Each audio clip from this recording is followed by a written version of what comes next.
Let's open another file of story. The boy who vanished walking home. No trace, no clues. Sounds good. Asterisk, let's start this story. ... It was a Wednesday afternoon when everything changed for Ben Carter. He had just finished his last class of the day at Willow Creek Middle School. As usual, he grabbed his backpack, waved goodbye to his friends, and started walking home. The sun hung low in the sky, casting long shadows across the quiet suburban neighborhood. Ben enjoyed the walk. It was peaceful, just him, the sound of his sneakers tapping the pavement, and the occasional chirp of a bird from the nearby trees. He was a regular 12-year-old, nothing too special about him. He liked video games, playing soccer in the yard, and hanging out with his little sister Lily, who was always up to some kind of mischief. Ben didn't think much about the world around him as he strolled home that day, but little did he know, that was the last time anyone would ever see him again. Ben's parents, Jim and Laura Carter, didn't realize something was wrong until dinner time. They were used to Ben coming home around 4:30 p.m., but by 6 o'clock, he still hadn't walked through the door. Laura glanced at Jim, her face filled with worry. "Jim, where is Ben? This isn't like him." Jim frowned and checked his phone. No messages from Ben. He tried calling, but it went straight to voicemail. "Maybe he's hanging out with friends or stopped by the park," Jim said, though his voice lacked conviction. "I'll go look for him." But as Jim drove around the neighborhood, he found no sign of Ben. He pulled up to the school, thinking maybe his son had stayed late for some reason, but the parking lot was empty. His heart began to race. By 8 p.m., the panic was setting in. Ben was gone. The police were called, and by nightfall, the search for Ben Carter had begun. Officers from the Willow Creek Police Department went door to door, talking to neighbors, checking every inch of the neighborhood. Dogs were brought in to search for scent trails, and helicopters scanned the area from above. But there was nothing. No clues. No trace of Ben anywhere. The next day the search intensified. Flyers with Ben's picture were put up at every street corner. His face was all over the news, and soon the story spread to every local television station. People came from neighboring towns to help search the woods behind the school, the empty lots near the mall, and the parks where Ben often played. But there was no sign of him. It had been 3 days when the first clue appeared, though it was far from what anyone expected. It was a single, white sneaker. Ben's sneaker found in the bushes behind the local library. It was clean, without a speck of dirt on it, and appeared almost too neatly placed, as if someone had carefully left it there. No one knew what to make of it. It didn't seem to fit any of the theories they had been working on. Was it a clue, or was it just another strange twist in a case that made no sense? Ben's family was devastated. His little sister Lily couldn't understand why her big brother hadn't come home. Every night, she'd sit at the window, waiting for him to walk through the door. Laura couldn't stop crying, and Jim spent every waking moment searching for his son, calling out for help from anyone who might have seen something. Anything. Then, on the 4th day, something happened that none of them expected. The phone rang. It was a strange number. Jim answered it, his voice shaking. "Hello." A low voice on the other end spoke slowly, deliberately. "Your son is still alive, but you need to act quickly." Jim's heart dropped into his stomach. "Who is this? Where is Ben?" The voice didn't answer. Instead, it said, "You can find him, but only if you follow the clues." Before Jim could say anything else, the line went dead. The next morning, the search began again, this time with a new urgency. The police were still baffled, unsure if the call was a prank or something far more serious, but Jim believed it was real. He had no choice. His son was out there somewhere. Jim, Laura, and the police scoured the neighborhood once more, retracing Ben's steps from the day he disappeared. The more they searched, the more they realized something strange. There were no signs of struggle, no evidence that Ben had been kidnapped. There was no reason why a 12-year-old boy would vanish without a trace, as if he had simply disappeared into thin air. Then, while walking past the alley behind the grocery store, something caught Jim's eye. It was another clue, a crumpled note, tucked under a pile of leaves. He bent down and picked it up, his hands trembling. The note was written in sloppy handwriting. "The woods, 10 p.m. be there." Jim felt a shiver run down his spine. The woods. What did this mean? Was this another message from whoever had taken Ben? He turned to Laura, who was standing nearby, her face pale with fear. "It's a clue. We have to go to the woods tonight." Laura nodded, her eyes wide. "But what if it's a trap?" "We have no choice," Jim said firmly, his jaw set in determination. "We have to find Ben." That evening, Jim and Laura, along with a few of the police officers, drove to the edge of the dark woods behind the town. It was nearly 10 p.m. when they arrived, and the air was thick with the sound of crickets and the rustle of trees swaying. In the wind, the woods looked different at night, darker and more ominous. It felt like something was lurking just out of sight. Jim's heart raced as he stepped out of the car, his flashlight beam cutting through the darkness. "Ben," he shouted. "Ben, if you're out here, we're coming to find you." There was no answer, just the soft echo of his voice bouncing off the trees. They ventured deeper into the woods, the beam of their flashlights cutting through the thick underbrush. For what seemed like hours, they searched, calling Ben's name, checking every corner of the woods. But there was no sign of him. Nothing. Finally, Jim was about to give up when something unusual caught his eye. A strange mark on one of the trees. It looked like a series of slashes, deep, jagged cuts carved into the bark. "This wasn't here before," Jim muttered, kneeling down to examine it. "It's fresh." The officers gathered around, their faces grim. The cuts were too deliberate to be natural, and the pattern seemed to form a kind of symbol that none of them recognized. "What do you think it means?" one of the officers asked. "I don't know," Jim said, frustration building in his chest. "But I think it's connected to Ben. Whoever did this knows something we don't." Suddenly, there was a rustling sound in the trees. Jim froze, his heart leaping into his throat. A figure emerged from the shadows. It was a man, tall and thin, his face obscured by a dark hood. He didn't move like anyone Jim had seen before. There was a strange calmness about him, like he was in control of the situation. "You're looking for your son," the man said, his voice soft but filled with an eerie authority. "I can help you find him." Jim took a step back, his hand instinctively reaching for his phone. "Who are you? What do you know about Ben?" The man's lips curled into a faint smile. "You won't find him without my help, but I'll tell you this, there's a reason he vanished. He's part of something much bigger than you can imagine. And if you want to see him again, you'll have to be prepared for the truth." Jim swallowed hard. "What are you talking about? Where is my son?" The man nodded slowly. "Follow me, and I'll show you. But be warned, what you discover will change everything." Jim hesitated for a moment, then looked at Laura. She was pale, clutching his arm tightly, but she nodded silently. "We'll follow you," Jim said. "But if you're lying to us," the man raised a hand, cutting him off. "I'm not lying, but you might not like what you learn." The man led them deeper into the woods, through a maze of twisted trees and hidden paths, until they reached a small clearing. There, in the center, was an old weathered stone altar, and on the altar there was something that made Jim's blood run cold. A single, blood-red rose. The man gestured toward it. "This is where your son's fate was sealed." Jim's heart stopped. "What does this have to do with Ben?" The man turned, his eyes glowing faintly in the darkness.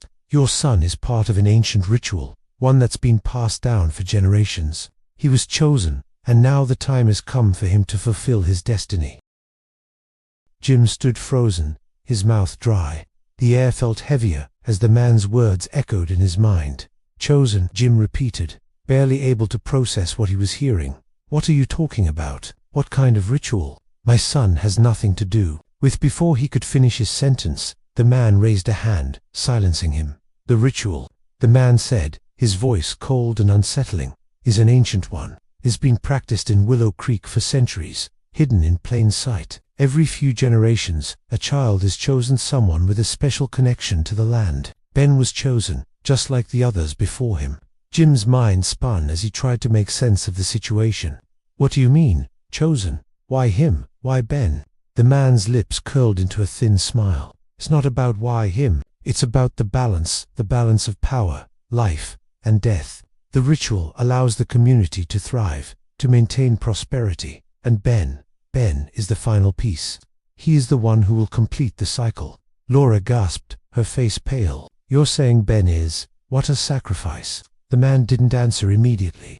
Instead, he stepped closer to the altar, his boots crunching softly on the dried leaves beneath him. He glanced back at Jim and Laura, his eyes darker now, almost hollow. "I told you," he said, his voice colder. "You might not like what you learn, but there's no turning back now." Before Jim could say anything else, the ground beneath them trembled. A low hum, almost imperceptible at first, began to fill the air. It seemed to come from the very earth beneath their feet. The trees around the clearing swayed, though there was no wind. Then, from the darkness beyond the clearing, several figures appeared, shadows moving in perfect synchrony, their faces hidden beneath cloaks. As they entered the light, Jim noticed something chilling. Their eyes, just like the man's, glowed faintly, an unnatural light. Their presence sent a wave of dread crashing over him. "Who are they?" Laura whispered, clutching Jim's arm. "They are the Watchers," the man replied, without looking at her. "They've been keeping the ritual alive for generations, and now it's time." Jim's heart raced, his thoughts running wild. He had to think, he had to find a way out of this. But what could they do against something so ancient, so powerful? One of the figures, the tallest of them, stepped forward. Beneath their hood, Jim could just make out a sharp, angular face, cold as stone. Their voice was low, almost melodic, as they spoke. "The time has come, Benjamin Carter," the figure intoned, though their eyes never shifted from the altar. "The land calls for you, Benjamin." Jim echoed, stunned. "You know where my son is. You've taken him." The figure's head tilted slightly, as if considering the question. "We do not take children, we choose them, and the land has chosen him. The boy is already part of the ritual, whether you accept it or not." Jim stepped forward, desperation clouding his judgment. "Where is my son? Tell me." The tall figure reached up, pushing back their hood, revealing a face that seemed far older than anyone Jim had ever seen. Their eyes gleamed with an unsettling calm. "He's close, close enough for you to reach, but not yet ready to return. You cannot rush the process, Mr. Carter. The ritual must unfold as it was meant to." The man in the shadows, the one who had led them here, turned sharply to the Watcher. "Enough. Let them see the truth." The tall Watcher raised a hand, and instantly, a light flickered from the stone altar, casting eerie shadows across the clearing. The ground shook more violently now, and Jim felt a sudden pull in the pit of his stomach, as though something deep inside him was trying to force him to look away. But he couldn't. He had to know where his son was. The light from the altar grew brighter, and then there he was. Ben. For a moment, Jim couldn't believe his eyes. His son stood there, in the center of the altar, his face pale but peaceful. He was no longer the boy he remembered. There was a strange, almost otherworldly stillness about him. His eyes, wide and vacant, seemed to shimmer with an unspoken power, as if they were seeing something far beyond the mortal world. "Ben," Jim called out, his voice cracking with emotion. "Ben, can you hear me? It's Dad. We're here. We've come to take you home." Ben didn't respond. Instead, his eyes flicked to the tall figure standing near the altar, as if awaiting some silent command. The tall Watcher spoke softly, almost lovingly, to Ben. "The transformation is almost complete. Soon, you will be one with the land, with the power that sustains it." Jim's pulse quickened. "What do you mean? Transformation? What's happening to my son? What did you do to him?" The man in the shadows, the one who had first spoken to them, stepped forward, his face serious now. "He's not the same boy you remember. The ritual is changing him. It will change him into something greater, something that has existed long before you and your son were born." Laura's hand shot to her mouth as realization began to dawn. You mean he's becoming part of this ritual?" The figure nodded solemnly. "Yes, Ben is the vessel, the key. He will carry the power of the land and the Watchers within him, and once the ritual is complete, he will become something beyond human." Jim's mind raced, his thoughts clouded with horror. His son, no, their son, was being transformed into something they didn't understand, something ancient and dangerous. "What happens if we stop this?" Jim asked, his voice trembling with fear. The Watcher's lips curled into a smile that didn't reach their eyes. "If you interfere, the land will turn against you, and not just you, everyone. The ritual must be completed. If you attempt to stop it, your entire town will pay the price." Jim's stomach turned. They were telling him that he had no choice. But Ben was his son. He couldn't just let them do this to him. He had to find a way to stop it. Suddenly, a voice cut through the air, soft but clear, coming from behind them. "Stop, don't let them do this." Everyone turned, and through the trees stepped another figure, a woman, tall and commanding, her eyes locked onto the altar. She had an air of authority about her, and the Watchers seemed to step back slightly, as if they were afraid of her. "Who are you?" Jim asked, his confusion growing.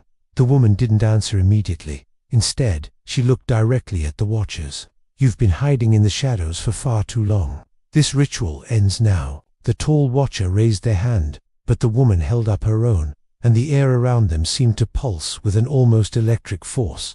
A strange hum filled the clearing, and for the first time, Jim saw the watchers hesitate. "You can't stop it," the watcher said, their voice strained. "We'll see about that," the woman replied, her voice filled with unwavering certainty. With a swift motion, she raised her hand, and a burst of energy shot toward the altar. The ground trembled beneath their feet, and the light from the altar flickered violently. Ben's body jerked, his eyes snapping open, glowing with an unnatural light. But then, something unexpected happened. Ben began to scream. Ben's scream echoed through the clearing, high and piercing, cutting through the tense air like a knife. Jim's heart pounded in his chest as he rushed toward his son. Ben, it's me. It's your dad," Jim shouted, his voice breaking, but Ben didn't respond. His body shook violently, and his glowing eyes, filled with pain and fear, locked onto Jim's face. It was as if he was there but not there, his body, his face, but something else inside him. The transformation was happening, and it wasn't something Jim could reverse with just a touch or a simple prayer. The woman who had stepped into the clearing, her presence still crackling with energy, didn't move. She was watching the ritual unfold, her face set with determination, but her eyes were filled with sorrow. The tall watcher stepped forward, eyes glowing brighter now. "You cannot stop this. It is already done. The land has claimed him. The ritual is too powerful. You cannot fight fate." But Jim wasn't listening anymore. He reached out to Ben, gripping his shoulders. "Ben, listen to me. You have to fight this. I know you're in there, son. You can't let them do this to you." Ben's scream escalated, and suddenly his body went still. His eyes flickered, their glow dimming just slightly. The woman stepped forward then, her eyes locked on the watchers. She raised her hands, and a new force surged through the air. "No more. The ritual ends now." The watchers recoiled as if something was pushing them back. The earth rumbled beneath their feet as cracks appeared in the ground, widening like hungry mouths. Ben's body jerked once more, and with it, a sharp, almost unnatural crack tore through the night air. The altar began to crumble, the stone splitting as if it were made of nothing but dust. The ritual's energy was unraveling. Jim gripped his son tighter, his heart pounding with both fear and hope. He didn't know if it was too late, if he could pull Ben back from whatever dark force had taken him, but he wasn't ready to give up yet. Ben gasped, his eyes darting around. The glow in them was fading. His voice, weak and trembling, broke through the silence. "Dad, I'm here." Jim's heart swelled with relief, and he pulled Ben into his arms. "You're here, Ben. You're alive." The woman, still glowing with energy, lowered her hands. Her gaze softened for a moment as she looked at Jim and Ben. "The power is broken. The ritual has been stopped. But Ben isn't fully free yet. He still carries the mark of the land within him." "What does that mean?" Laura cried, running to Ben's side. "Is he going to be okay? Will he be normal again?" The woman stepped closer, her face full of compassion.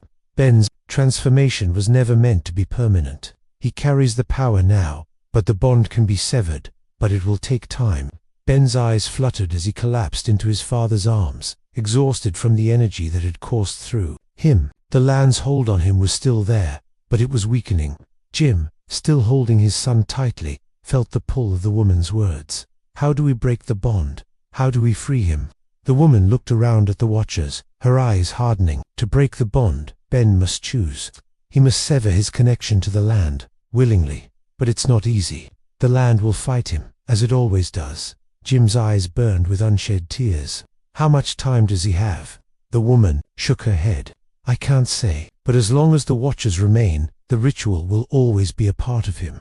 Jim turned to face the cloaked figures standing at the edge of the clearing. They were watching, their glowing eyes never leaving Ben. The tall watcher stepped forward. "Again, you can't escape your fate, Benjamin Carter. The land will always call for you." But the woman raised her hand, her voice firm. "You've lost. The land will no longer claim him. Ben has a choice now. His fate is no longer in your hands." The watchers hesitated. For the first time, they seemed uncertain.